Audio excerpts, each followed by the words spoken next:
क्या शुभ नाम है जी आपका? सहदेव शाश्वत पुष्प चरण दास। कहाँ से आए आप? मैं लखनऊ से आया था, शिव शक्ति धाम हंसकुटी लखनऊ। संत रामपाल जी महाराज की शरण में आने से पहले आप कौन सी साधना करते थे? मैं हंस जी महाराज की साधना करता था। सतपाल जी महाराज का मैं शिष्य था।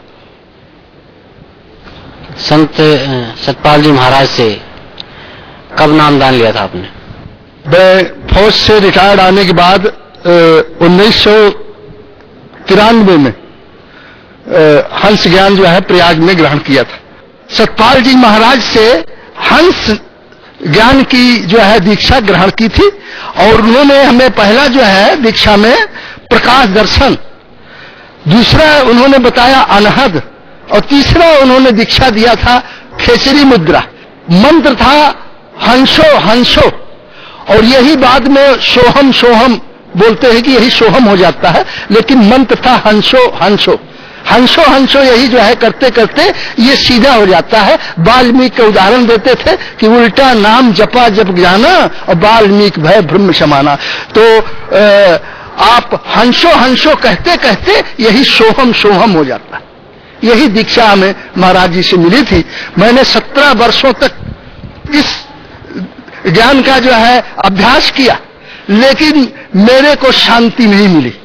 हमको वहां से इसको जपने से न तो कोई आध्यात्मिक शांति मिली न कोई लाभ मिला। संत रामपाल जी महाराज की शरण में कैसे आए? मैं संत रामपाल जी महाराज की शरण में परमात्मा की कृपा से आया। मैं माँ का पुजारी था और माँ ने ही मुझे जो है संस्कृत की पुस्तक है 650 रुपए की, श्रीमद देवी भागवत पुराण, उसको प्राप्त करने के लिए गीता प्रेस गोरखपुर जिसकी कीमत 150 रुपए, वो तो मेरे पास थी, लेकिन वो 650 रुपए की जो बॉम्बे का प्रकाशन था वो नहीं था, उसमें संस्कृत में।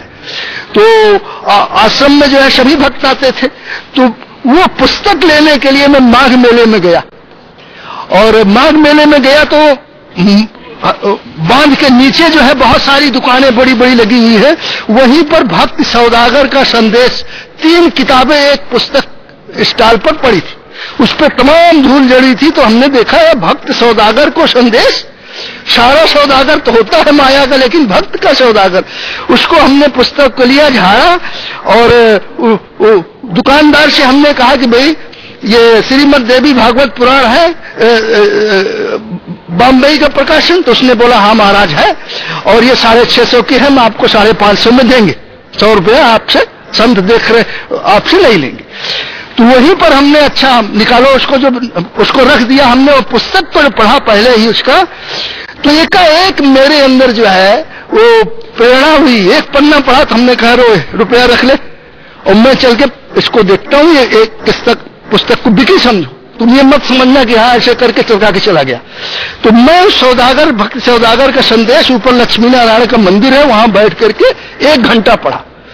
फिर हमने जो है हाथ जोड़ा, हमका इधर ने मालिक तू मौजूद है यहाँ पर और ये दास या सारी दुनिया जो है भटकती फिर रही है इतना सब ये। और फिर भागते हुए मैं करोठा गए, हाँ करोठा पहुंचा वो पुस्तक को पढ़ करके। परमात्मा ने मेरे ऊपर मेहर की और जब से मेरा ज्ञान मिला मेरा जीवन एकदम सीधे, मैं मालिक को जब याद करता हूँ एकदम सीधे हमें दिखते हैं और हमारा जीवन सफल हो गया। बहुत शांति। संत रामपाल जी महाराज ने हमारे ऊपर दया बख्शी और 1 फरवरी 2010 को जो है 31 जनवरी को तो मैं वहां सब किया और पूरा चलते हुए यहाँ आया। तो बोले वो जेल में है, तो मेरे दिमाग में ये आया कि अरे जेल में है। तो मैं इलाहाबाद में था और मेरे अंदर ये भावना थी कि अगर गुरुजी ऐसा संत जेल में है तो चाहे मेरी सब कुछ बिक जाए, मैं उनको जेल से जमानत करा के ले आऊंगा छुड़ा करके। ऐसे संत को दुनिया जो है कलयुग है कि झूठा जो है सारा सुशोभित हो रहा है कहाँ, और जो संत है उसको जेल में डाल रखा। तो परमात्मा के फिर ऐसे ही हम कहा नहीं, पहले उनका कागजात वगैरह सब जाके हम फाइल पक्का जो है लेंगे, क्या फाइल है, और जमानत जब कराऊंगा तो उसमें सारा सब कुछ डॉक्यूमेंट्स लगेगा। इसीलिए मैं बरवाला का एड्रेस जो है, यहाँ का एड्रेस नीचे लिखा हुआ था, ऊपर जो है करोठा का लिखा। तो वो करते हुए मैं यहाँ आया फाइल लेने, और जब 3 बार गया तो इधर एक स्टेशन है, उस वाले भक्त ने कहा अरे रामपाल जी महाराज का तो सत्संग हो रहा है, और जैसे मेरे को समुद्र से डूबते हुए किसी ने उपाड़ लिया और मैं बड़ा प्रसन्न हुआ। आया परमात्मा का अरे बस पहले तो रोया खूब, है मालिक तेरी इतनी गजब लीला। और फिर महाराज ने मुझे 1 फरवरी 2010 को संत रामपाल जी महाराज ने आध्यात्मिक ज्ञान दिया और मेरा पुनर्जन्म हुआ। उसी दिन से मैं जो है मेरा जिंदगी का सारा बहार लौट आया। तो बड़ा लड़का कर्नल है, वो यहां भी आया था, सब एकदम दिखा। छोटा वो स्टेशन मास्टर है, आप अधिकारी है, और वो जो है ज्ञान को ग्रहण करो और अपना कल्याण कराओ। तो कोई भी मुसीबत होती है तो परमात्मा हमारे सामने आते हैं। यही शक्ल जो है पीछे गुरु जी रामपाल जी महाराज सब कष्ट जैसे कांटा जो है निकाल करके 1 सेकंड में फेंक देता है। तो परमात्मा की ये महिमा है। इनको जिसने मनुष्य समझा वो महाज्ञानी है, क्योंकि वेदों में जैसे हम पहले जो पढ़ते थे वो प्रैक्टिकल अपने जीवन में अनुभव कर रहा हूं। संत रामपाल जी महाराज को आप मनुष्य नहीं समझना, ये परमात्मा जिसके ऊपर मेहर कर दे। कमी है तो हमारे अंदर, अगर हम विश्वास नहीं करेंगे मालिक की रहम नहीं होगी। मेहर इनकी तभी होगी जब परमात्मा पर आप एकदम आश्रित हो जाओगे। हमने अपने जिंदगी में यही अनुभव किया कि हे मालिक जिसके ऊपर दया करियो दास की तरह करियो। हमेशा चित्त जो है परमात्मा के चरणों में कोशिश करता हूं बना रहे, और बस हमारा जीवन का क्या है, सीधे मालिक ने जो मंजिल बताई है उसी मंजिल पर दिल लगा, बाकी कोई चाहत नहीं। संत रामपाल जी महाराज की शरण में आने से पहले हाँ जी, आप क्या करते थे? मैं फौज का रिटायर्ड एक सूबेदार मेजर था, सेना शिक्षा कोर का, और उसके आने के बाद मैं हाई कोर्ट में प्रैक्टिस करता था। आप संत रामपाल जी महाराज की शरण में आ चुके हैं, हंसा देश की भक्ति को त्याग के सर, आपने संत रामपाल जी महाराज से नाम उपदेश ले लिया है सर। लेकिन जो लोग आज भी हंसा देश से जुड़े हुए हैं, संत सतपाल जी महाराज से जुड़े हुए हैं, उन भक्तों को आप, उन श्रद्धालुओं को आप क्या संदेश देना चाहते हैं? उसमें जो हंसा देश के जो श्रद्धालु हैं, पूरा कन्नौज के भक्त यहाँ पर गुरुजी महाराज के हमारे शिष्य बन गए, उधर महोबा के शिष्य बन गए हैं। वो जो जो सुनता है, जो जो मिलता है, जैसे जैसे सब एकदम सीधे, और वो पूरा की देख लो भाई अभी तक तो आप अंधेरे में था। उन भक्तों को आप क्या संदेश देना चाहते हैं? उन भक्तों के यही संदेश देते हैं, जीवन को व्यर्थ मत करो। वो जो सत्य ज्ञान है बिना कुछ सोचे समझे जो है, वेदों का, शास्त्रों का, गीता का, कुरान का, बाइबल का, सब जिस चीज को बता रहे हैं और जानबूझ करके हम उसकी अनदेखी कर रहे हैं, वो इंसान नहीं है। वो जो जानबूझ करके कि बाइबल में, गीता में, वेद में, पुराण में, सब जगह जो लिखा है वो कि परमात्मा स्वस्वरूप है। परमात्मा जो है माता पिता से नहीं पैदा होता, प्रकट होता है। परमात्मा का पालन पोषण कुंवारी गाय से होता है, ये वेदों में प्रमाण है। और सब कुछ जान करके भी वो पीछे पिछलग्गू बने हुए हैं राम और कृष्ण के, तो ये महान अज्ञानता है। इसके ऊपर जो है मत जाओ, सत्य को अपनाओ, जानबूझ साथी दे, करे झूठे से ने, ताकि संगत है प्रभु स्वप्न में भी ना दे। ऐसे गुरु महाराज संत रामपाल जी महाराज हमें यहाँ ज्ञान देते हैं और सब स्तब्ध रह जाते हैं। वो सब भाग भाग के आ रहे हैं कि ये शास्त्र विरुद्ध साधना है, इससे मुक्ति होने वाली नहीं है। और जिस रास्ते को दास ने पकड़ा है, ये परमात्मा स्वयं जिसके ऊपर मेहर करेंगे, कृपा करेंगे, वही आ पाएगा। उसमें से जो जागरूक भगत थे, काफी एक्टिव भगत थे, सब देख रहा हूं यहां मिल रहे हैं, सब एकदम सीधे। तो ये मालिक की महिमा है संत रामपाल जी महाराज की, ये सारे भक्तों को जैसे जैसे सुन रहा है, जैसे जैसे जो है वो सब खींचे चले आ रहे हैं। इसमें कुछ नहीं, सब एक समय ऐसा आएगा कि सारे के सारे आश्रम ठप हो जाए। सर, मैंने हंसा देश की साधना इसलिए छोड़ी कि वो शास्त्र विरुद्ध साधना थी। मैंने 17 वर्षों में रह के देख लिया कि उससे कुछ फायदा होने वाला नहीं है। और परमात्मा की संत रामपाल जी महाराज की शरण में जब से दास आया, इसको कोई भी एकदम जैसे फूल की तरह तैरता रहता है। अशांति नाम की कोई चीज नहीं है। जैसे दरिया समुद्र में मिल गई है, ठीक, कोई कितना गाढ़ निकालो, कोई कितना प्रशंसा करो, कोई कुछ भी करो, परमात्मा का ज्ञान ऐसा अमर ज्ञान है कि एकदम मन को शांत कर देता है। जैसे पुराणों में सुना था कि शांत हो जाता है, वो शांत हो जाता है। तो भक्तों से मैं यही हंसादेश वाले भक्तों से प्रार्थना करता हूं कि भैया और शास्त्र विरुद्ध साधना छोड़ करके जो है परमात्मा की शरण में आओ और अपने जीवन का कल्याण कराओ। इसी से मुक्ति है, बाकी किसी संसार में किसी से मुक्ति किसी भी ज्ञान से नहीं है। सब पाखंड पाठ, धन कमाने का ये सब धंधा बना रखा है। इसलिए सत्य ज्ञान को अपनाओ। यहां पर निःशुल्क सारी चीजें, सारे विश्व में ऐसी व्यवस्था नहीं है। पूरा हिंदुस्तान में पैर से चल करके 3 साल अलग जगाया। ऐसी व्यवस्था जैसे संत रामपाल जी के महाराज में है, आश्रम में है, ऐसी व्यवस्था कहीं भी नहीं। न ऐसी सेवा है, न ऐसा जो है सत्कार है कि निःशुल्क सारी चीजें। वहां तो जो दान ज्यादा पैसा ज्यादा उसी की, नहीं तो बाकी पानी भी नहीं पूछते। तो जैसी, और फिर सारी नशा छुड़ा दिया।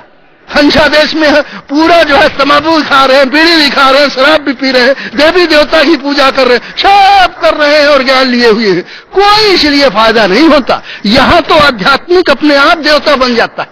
संत रामपाल जी के आश्रम में जो आ गया उसका पूरा परिवार जो है, समाज जो है जहां उससे संबंध होता है, सब सुधर जाता है। क्योंकि नशा, धूमपत्ती, शराब, गांजा, भांग, दहेज, इसी चलन को देखते हुए हमने किसी बच्चे के शादी में, ये तो पहले ही ज्ञान था क्योंकि अधिकारी थे, तो हमने 1 रुपया दहेज में लिया है। डीआईजी हमारा समधी है, मगन पांडे, उत्तर प्रदेश के डीआईजी थे, वो हमारे समधी थे। 1 रुपया।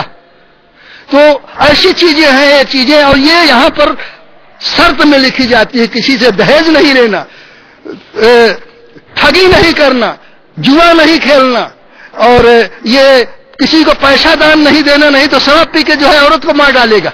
फिर जो है ये चोरी जारी नहीं करना, सारी लड़कियों, माताओं, बहनों को बेटी, माँ और बहन की तरह समझना।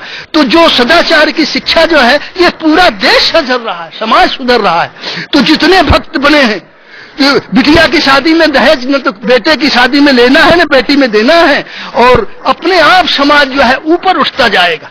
तो ये जो है सब तरह की समृद्धि का, सब तरह के आध्यात्मिक ज्ञान का, सामाजिक ज्ञान का वो जो है उत्थान हो रहा है इस आश्रम में। ये मंदिर है, मंदिर क्या, मंदिर तो पूजा का स्थल, ये तो जागृत मंदिर है, आत्माओं का जागृत मंदिर है जहां आत्मा का उद्धार होता है।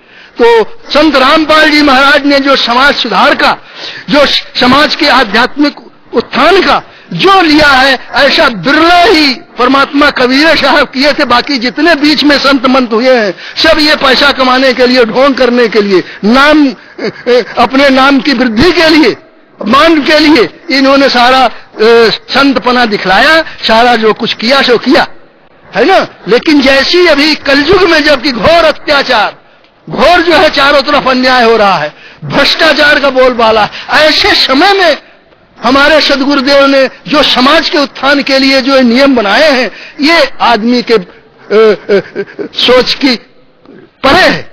ये परमात्मा ही का जो स्वरूप होगा उसी का सोच हो सकता है, ये मानव के सोच के बुद्धि से परे की बात।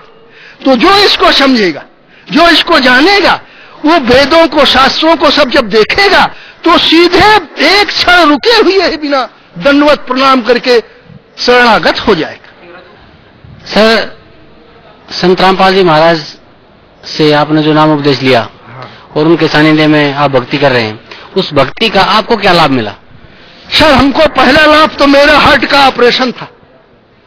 मेरे हार्ट का ऑपरेशन था और मेरा एक्सरे, मेरी ईसीजी, और तीनों लिख दिया कि अगर इसका 100% ब्लॉक है हार्ट, सेंट्रल लाइन, लेफ्ट वाली 90%, बाई वाली 80% और 75%। बोला ये मर जाएगा। और उसी समय धड़ाक दे चेक बना करके कर्नल हुसैन साहब ने जो है मेरे को ऑपरेशन के लिए रिफर कर दिया, लेटर दे करके।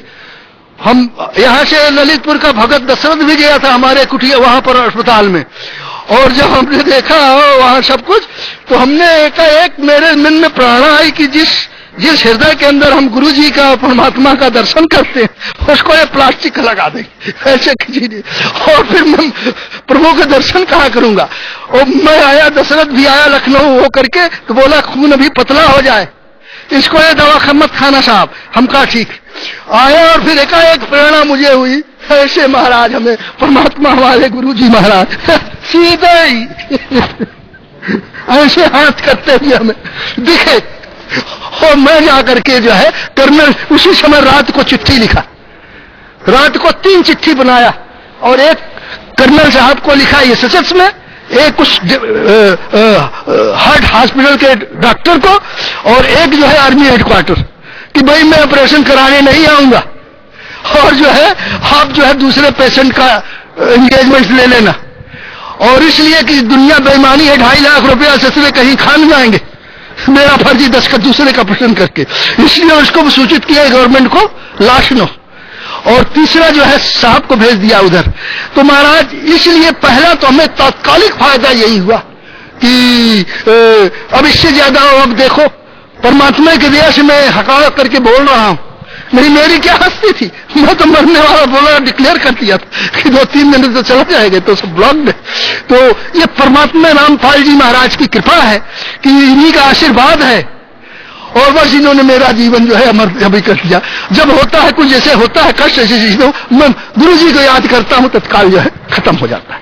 तो मेरे को तो प्रत्यक्ष लाभ यह हुआ कि ये मनुष्य शरीर मत देखो, ये परमात्मा का शरीर है, मनुष्य का रूप धारण किए हुए जैसे पहले थे। तो हमें पहला लाभ तो यह हुआ। तो यही जो है अभी कुछ भी पड़ता है, कोई भी स्टेशन पर रिजर्वेशन के लिए नहीं तो अरे बाबा तो वेटिंग लिस्ट में चलो आपका रिजर्वेशन करता हूं, मैडम बोलती नहीं ठीक है, और रिजर्वेशन हो जाता है। तो मेरे को जब भी हम सच्चे एकदम सीधे गिरिजा के रोके, पर उसी दिन रोया जब दर्द हुआ, सीधे हमें महाराज हम कहा दवाई में खाऊंगे, और नाम सतनाम जैसे प्रभु जी ने बताया है, और बस बैठ करके जो है रजाई ओढ़ करके बैठ करके अपने आसन पर, और दर्द जो है सही हो गया। मैं खर्राटा मान के नींद जो के सोया, 3:30 बजे उठा और एकदम सब सीधे। तो प्रत्यक्ष लाभ परमात्मा का भाई हमने तो महाराज सर बहुत अनुभव किया। अब यही है कि मालिक जैसी मेहर इस दास के ऊपर हे गुरु जी महाराज आपने की, वैसी ही मेहर जो है संपूर्ण भक्तों पर जो आपके शरणास्थल सब पर करो। हे परमात्मा आपको मेरी बाणी में इतनी ताकत नहीं है कि आपकी महत्ता का मैं वर्णन कर सकूं। तो हमने तो अपने जीवन में महसूस कर लिया कि ये परमात्मा है, और बस जो जिस भाव से शरणागत हुआ उसको उसी भाव से फल रहा। तो आने से और हाजिरी बजाने से करने से नहीं, जिस भाव से, 2 ज्यादा नहीं 3 दिन की बात 4 दिन की बात है, और मैं नहीं आना चाहता था, इतनी सर्दी थी, लेकिन एक हमारे दिमाग में कल हम कहे नहीं, यहाँ तो धूप बोलते थे निकले, लखनऊ में दोपहर को वही है आधा घंटा नहीं तो उसे कोहरा बसाया हुआ, एकाएक झोला उठा, हम कहने परमात्मा के लिए अभी तो दर्शन में चलना। तो यही भक्तियां भी कराते हैं, यही हमें यहाँ लाते भी हैं। नहीं दास के अंदर सामर्थ्य नहीं है कि महाराज के सत्संग में आ सके, है ना, बूढ़ा शरीर है मेरा, कोई देखभाल नहीं, परमात्मा है, लेकिन इतनी ताकत है कि मैं फूल की तरह खिलता रहता हूं इन्हीं की कृपा से, कोई प्रॉब्लम नहीं। सर संत रामपाल जी की भक्ति के बारे में और आप श्रद्धालुओं को क्या संदेश देना चाहते हैं? हमेशा प्रार्थना करता हूं कि गुरु जी को जो है मनुष्य नहीं समझना, और अभी से ही जो इनको परमात्मा समझ लिया उसका कल्याण हो गया, और जिसने इनको मनुष्य समझा और मनुष्य समझ करके साधना किया उसको कभी फलित नहीं होगी, वो चाहे 1 नहीं 1000 बार वो करे। और जैसे परमात्मा जान करके सीधे ही दृढ़ निश्चय से कोई मन वाणी कर्म में कोई दुविधा न रख करके परमात्मा को ही अपना सब कुछ, उसके ऊपर साक्षात गुरु जी महाराज की छाया, उसको कभी कष्ट आ ही नहीं सकता, कोई भी ताप जो है उसको नहीं आ सकता। यही भक्तों से प्रार्थना है कि मालिक को जो है परमात्मा ही समझ करके, दूसरा नहीं समझना है गुरु जी मनुष्य है। और बस देख लो बाबा को मैं देखता हूं तो पिछले साल अभी देख रहा हूं तो तबीयत खुश हो जाती कि ये परमात्मा ही काम है, आदमी का काम नहीं है बरकरार रखना, किसी देवी देवता की शक्ति नहीं है उसको जीवन दान दे सके, सिर्फ मालिक के ही ये सारी शक्ति निहित है, बाकी किसी को नहीं है। जी धन्यवाद, आपका बहुत बहुत धन्यवाद। सच